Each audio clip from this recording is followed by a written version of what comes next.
Catherine. Nakagano kasi yung ano, nakaganyan siya, ang angat niya doon sa dulo mismo sa may kanto ng ganon. Tapos tayo niya, no? May ano, ganun siya, pagkaganyan yung ano na yun, no?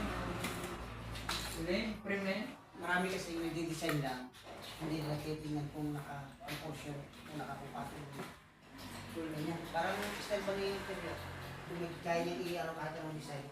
Ang problema wala sa tamang alignment. Nakaganyan yung poste yun, nakalong ko ng gano'n. Parang position. Tinatago na yung mga itak paglasing na. Isus, baliktad, tinatago niya na rin. Bakit tinatago? Itagak pa sa akin ang tawin. Ang kayabang mo. Nawawala ko lang, itinak mo. Ay, mga magandang puta na kayabang mo. Yung pala, pinapagtibag ng asawa. Parang tigil na ako, sakit ko. Baka kasi dapat nila mag-integrate. Dito mo na din siya. Dapat na. Deserve niya. Sabi ko yung ang asawa Para kasi kung sarado ng mga hard work yan.